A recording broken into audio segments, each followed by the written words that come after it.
দর্শক, আমন্ত্রণ বিজনেস স্টোরিতে। শুরুতেই জানাবো শিরোনামগুলো। উৎসবমুখর পরিবেশে চলছে বেসিসের ভোট গ্রহণ। 3 প্যানেলে প্রার্থী 33 জন। সফটওয়্যার বাজার সম্প্রসারণের প্রতিশ্রুতি প্রার্থীদের। আদা ও রসুনের মোকামে অস্থিরতা। কেজিতে দাম বেড়েছে 20 থেকে 30 টাকা। সরবরাহ কমার অজুহাত পাইকারি ব্যবসায়ীদের। সাতক্ষীরায় অপরিপক্ক আম বিক্রি করছে অসাধু সিন্ডিকেট। চলছে প্রশাসনের অভিযান। নির্ধারিত সময়ের আগে বাজারজাত করলে ব্যবস্থা। কাঁচা অবস্থায় পেড়ে রাসায়নিকদের পাকায় বাজারে বিক্রি করছে। যেগুলো আম ধরা খাচ্ছে এগুলো আমাদের সাতক্ষীরা বড় বাজারের না। সারা জেলাতে এই পর্যন্ত প্রায় 45 মেট্রিক টন আম ধ্বংস করেছে, কেমিক্যাল মিশ্রিত আম।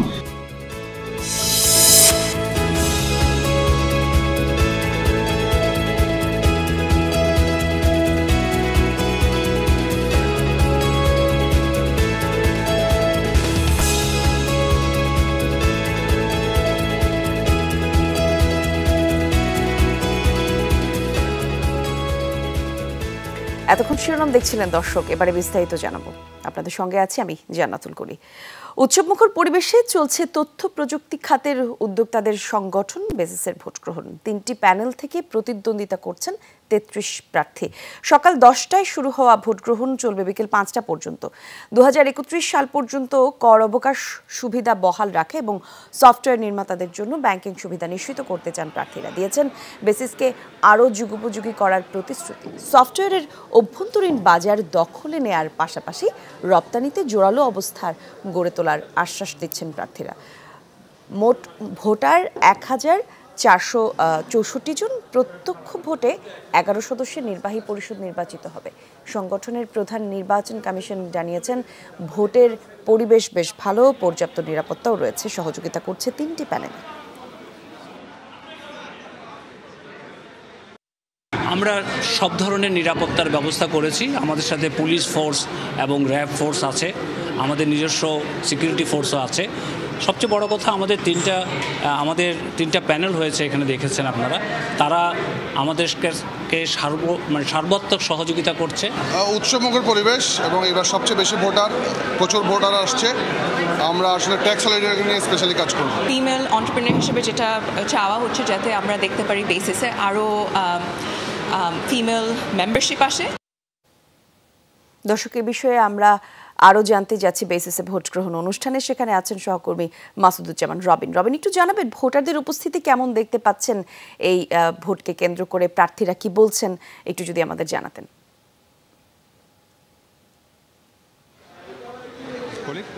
নির্বাচন 2024-26 মেয়েদের ব্যক্তিত্ব যে নির্বাচন, সেটা কিন্তু সময় ছিল সকাল 10টা এবং ঠিক সকাল 10টাতেই শুরু হয়েছে। এখানে একটু বিষয় বেশ উল্লেখ করার মতো হচ্ছে নির্বাচনে ভোট গ্রহণ শুরু হওয়ার বেশ আগে থেকেই কিন্তু ভোটার উপস্থিতি হয়েছেন এবং মোট ভোটার আমাদের হচ্ছে 1464 জন ভোটার। এর মধ্যে কিন্তু প্রথম ঘন্টাতে অর্থাৎ 10টা থেকে 11টা এর মধ্যে 120 জন ভোটার ভোট দিয়েছে। তবে আমরা সর্বশেষ যে তথ্যটি নিয়েছি যে শেষ 20 মিনিটে কিন্তু আরও প্রায় 60 থেকে 65 জন ভোটার ভোট দিয়েছেন। সব মিলিয়ে কিন্তু এনারা মনে করছেন যে 1464 ভোটারের মধ্যে যে জেনারেল ক্যাটাগরিতে আছে 932 জন ভোটার, অ্যাসোসিয়েট ক্যাটাগরিতে 389 জন ভোটার এবং অ্যাফিলিয়েটে 134 এবং ইন্টারন্যাশনাল ক্যাটাগরিতে 9 জন ভোটার। ইন্টারন্যাশনাল 9 জন ভোটারের মধ্যে কিন্তু ইতিমধ্যেই 6 জন ভোটার ভোট দিয়ে ফেলেছেন। সুতরাং বাকি ভোটারদের যে উপস্থিতি দেখা যাচ্ছে তাতে কিন্তু মনে হচ্ছে যে তারা নির্ধারিত সময়ের আগে ভোট দিতে পারবেন। এখানে আরেকটি বিষয় বলছি, এখানে কিন্তু যে নির্বাচনটা অনুষ্ঠিত হচ্ছে সেখানে কিন্তু 11টি প্যানেলের 11 জন যে প্রার্থী নির্বাচিত হবেন 33 জন প্রার্থী থেকে, অর্থাৎ 3টি প্যানেলে তারা বিভক্ত নির্বাচন করছেন। এর মধ্যে 8 জন হচ্ছেন জেনারেল ক্যাটাগরিতে এবং আর 1 জন করে অ্যাফিলিয়েট, 1 জন ইন্টারন্যাশনাল এবং 1 জন অ্যাসোসিয়েট। সুতরাং সব কিছু মিলিয়ে যদি মনে করা হচ্ছে যদি ভোট গ্রহণ এভাবে চলতে থাকে তাহলে হয়তো নির্ধারিত সময় অনেক আগেই। তবে আমরা নির্বাচন কমিশনের সাথে কথা বলেছি, তিনি আমাদেরকে বলেছেন যে বিকেল 5টার সময় যারা লাইনে উপস্থিত থাকবেন অর্থাৎ কিউতে যারা থাকবেন তারা ভোট প্রদান শেষ করে তারা বের হতে পারবেন। সেক্ষেত্রে যদি বিকেল 5টার সময় যদি 50 জন ভোটারও যদি থাকেন, সেই 50 জন ভোটারও কিন্তু ভোট দিতে পারবেন। আর ভোটের কিন্তু যে পরিবেশ, সার্বিক নিরাপত্তা পরিবেশ, সেটাও বেশ সুশৃঙ্খলভাবে আছে। আর এখানে যতটা ভোট হচ্ছে তার চেয়ে বেশি একটি তথ্য প্রযুক্তি শিল্পদের একটা মিলন মেলায় পরিণত হচ্ছে এই ভোটের আঙ্গিনা। অনেক ধন্যবাদ আপনাকে আমাদের সঙ্গে যুক্ত হওয়ার জন্য। টেলিযোগাযোগ সেবা ও নিয়ন্ত্রক সংস্থার কার্যক্রম নিয়ে গণশুনানি চলছে বাংলাদেশ টেলিযোগাযোগ নিয়ন্ত্রক কমিশন বিআরটিসিতে। আমরা দুঃখিত দর্শক, বিটিআরসিতে আমরা সরাসরি যাচ্ছি সেখানে। ধন্যবাদ।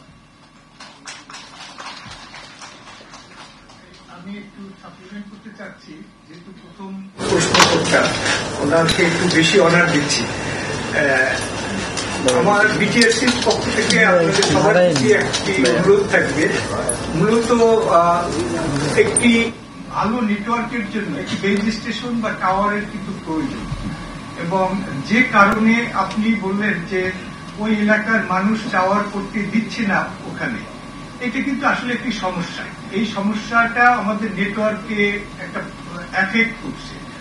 এদিক থেকে বিটিআরসি কিন্তু সবকিছু মাথায় রেখে আগে কিন্তু 4টা অপারেটর ইন্ডিভিজুয়াল টাওয়ার ছিল, একটি একটি টাওয়ার তারা তাদের মতো করত, অর্থাৎ একই এরিয়ায় দেখা যায় যার যার নেটওয়ার্কের জন্য 4টা টাওয়ার হয়ে গেছে। ওখানেও কিন্তু আমরা অ্যাটেনশন দিয়ে টাওয়ার শেয়ারিং করেছি। একটি টাওয়ার হবে, সেখানে সব অপারেটররা শেয়ার করবে, অর্থাৎ টাওয়ারের সংখ্যা কমানোর জন্য এবং স্পেসকে আরো যাতে আমরা টাওয়ারের জন্য ইউটিলাইজেশনটা কম হয় স্পেস, সে কারণে কিন্তু এটা করেছি। আরেকটি রেডিয়েশনের যে ব্যাপারটি আসছে, সেখানে বিটিআরসির চেয়ারম্যান হিসেবে আমি আপনাদেরকে অনুরোধ করব যে আমরা সারা বাংলাদেশে রেডিয়েশন পরিমাপ করি। আমাদের একটি টিমই আছে, একাধিক, একটি নয়, টিম আছে যারা সকল সিটি সহ এমনকি সিটিগুলোর বাইরেও রেডিয়েশন পরিমাপ করে, এবং প্রত্যেকটি পরিমাপের যে মাত্রা আমাদের দেশে আছে বা পাওয়া যায়, সেটি কিন্তু আমাদের ওয়েবসাইটে রেগুলারলি আপলোড করা হয়। ঈদের পর থেকে আদা ও রসুনের বাজারে অস্থিরতা। সপ্তাহের ব্যবধানে কেজিতে বেড়েছে 20 থেকে 30 টাকা। বাজারে নেই তদারকি, রয়েছে বাড়তি মুনাফা লুটে নেওয়ার তৎপরতা। সরবরাহ কমার অজুহাতে দাম বাড়ছে এমন দাবি পাইকারদের। যদিও আদা রসুনের যোগানে কোনো ঘাটতি নেই, ক্রেতাদের দাবি অসাধু ব্যবসায়ী চক্রের বিরুদ্ধে নেওয়া হোক কঠোর ব্যবস্থা। বাজারে সরবরাহ কম থাকায় বেড়েই চলেছে আদার দাম। প্রায় 1.5 লাখ টন আমদানি করে আদার চাহিদা মেটানো হয়। সপ্তাহের ব্যবধানে আদার দাম কেজিতে 20 থেকে 30 টাকা পর্যন্ত বেড়েছে। খুচরা দোকানে প্রতি কেজি দেশি জাত বিক্রি হচ্ছে 250 টাকা দরে, আর আমদানি জাতের দাম 220 টাকা। ক্রমাগতভাবে দাম বাড়ানোতে ক্ষুব্ধ ক্রেতারা।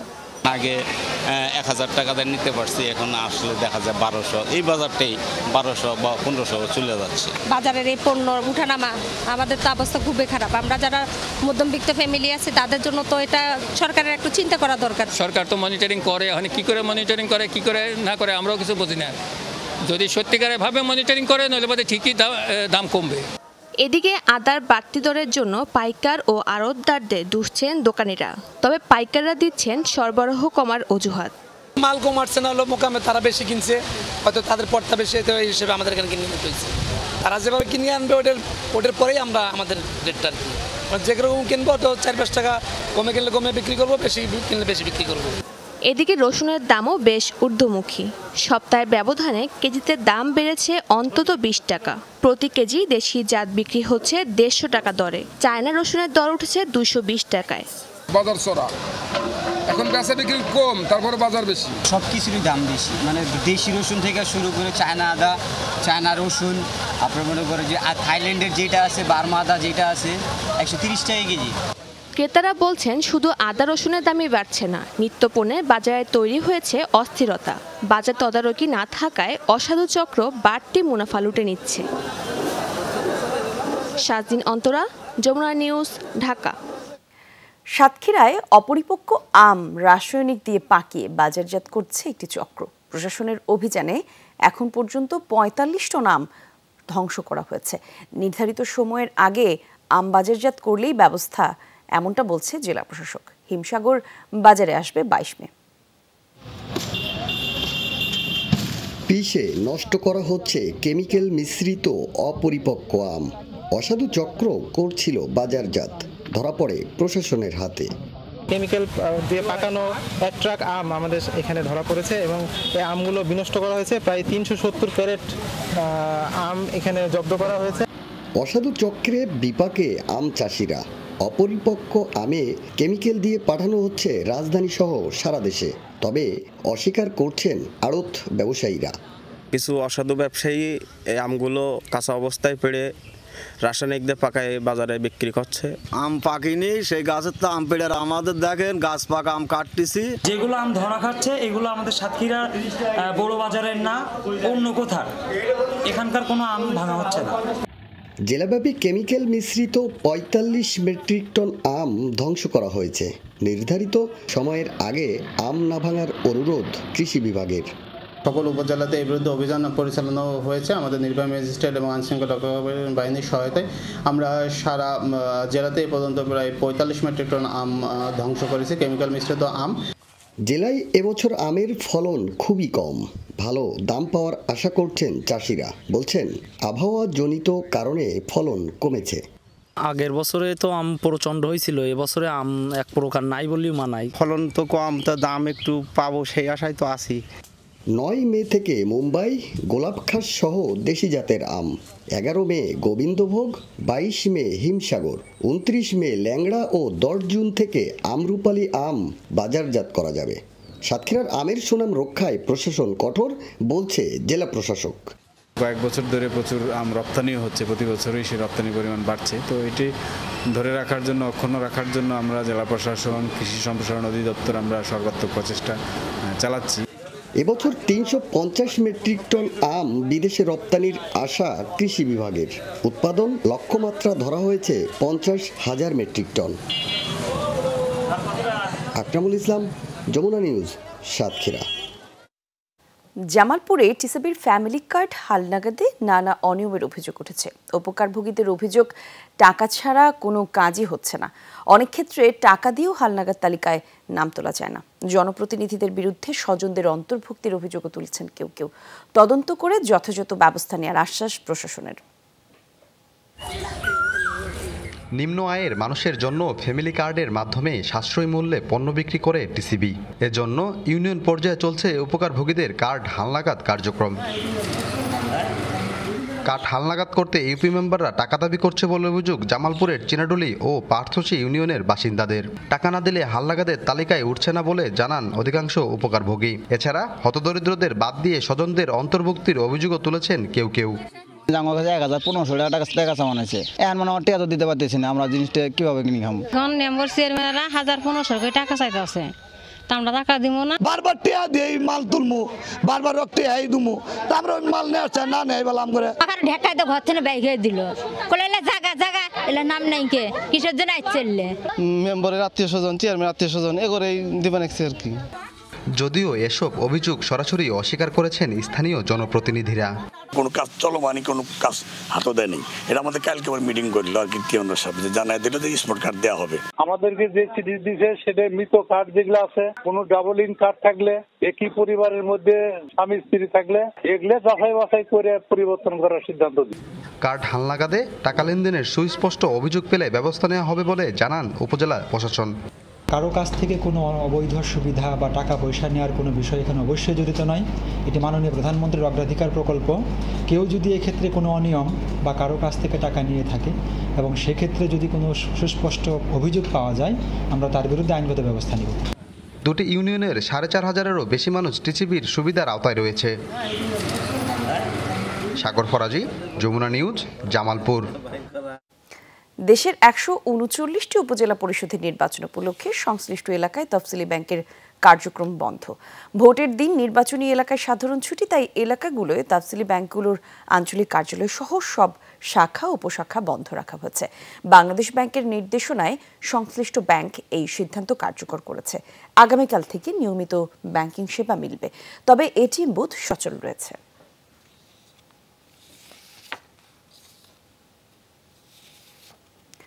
হিলিতে শুরু হয়েছে সুপারফুড হিসেবে পরিচিত উত্তর আমেরিকার জনপ্রিয় ফসল কিনোয়ার চাষ। লাভজনক এবং পুষ্টিগুণে ভরা এই ফসলটি স্থানীয় কৃষকদের মাঝে ছড়িয়ে দিতে চান কৃষি উদ্যোক্তা শামীম খান।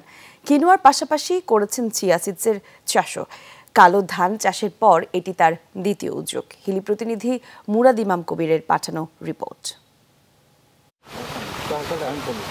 হিলির বোয়ালদার গ্রামের কৃষি উদ্যোক্তা শামীম খান। নিত্য নতুন ফসলের আবাদ ছড়িয়ে দেয়াই তার শখ। ব্ল্যাক রাইস বা কালো ধানের পর এবার তিনি শুরু করেছেন উত্তর আমেরিকার সুপার ফুড হিসেবে পরিচিত কিনোয়ার চাষ। পাশাপাশি আবাদ করেছেন মেক্সিকোর মরু অঞ্চলের ফসল চিয়া সিড। ইন্টারনেট দেখে উদ্বুদ্ধ হয়ে প্রায় 42% জমিতে এই দুই জাতের আবাদ করেছেন তিনি। খরচ হয়েছে 10 থেকে 12,000 টাকার মতো। আমি চিয়া সিড এবং কিনোয়া এই অঞ্চলে প্রথমবারের মতো আবাদ করি। আপনারা যারা সরিষা বা আলুর চাষ করেন, এটা সেই সমসাময়িক রবি ফসল হিসেবে করা যায়। চাষ পদ্ধতি একদম স্বাভাবিক, আমাদের মধ্যবর্তী ফসলের মতোই।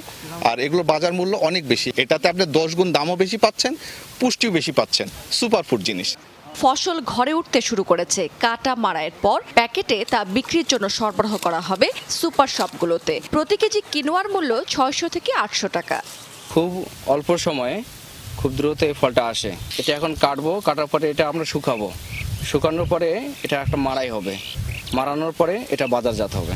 যদি এটা সেই রকম লাভজনক হয়, অন্যান্য কৃষকেরা পরবর্তীতে আবাদ করতে চাচ্ছে।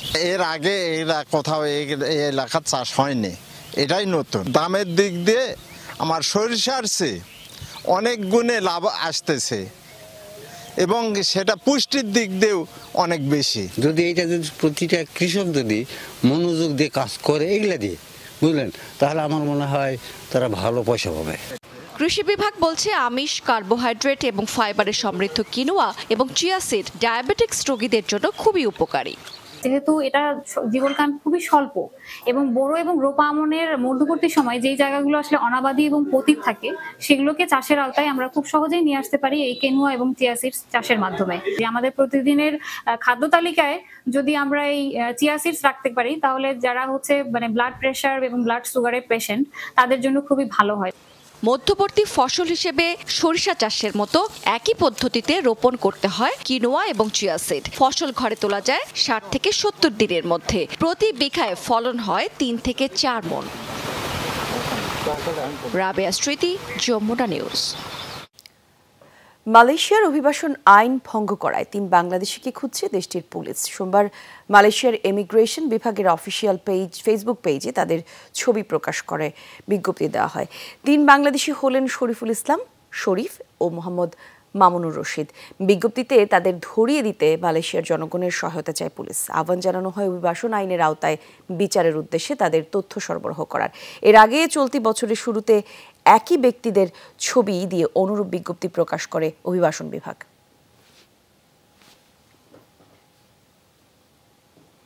দর্শক, এই ছিল বিজনেস টুডের এখনকার আয়োজনে। এতক্ষণ সঙ্গে থাকার জন্য ধন্যবাদ।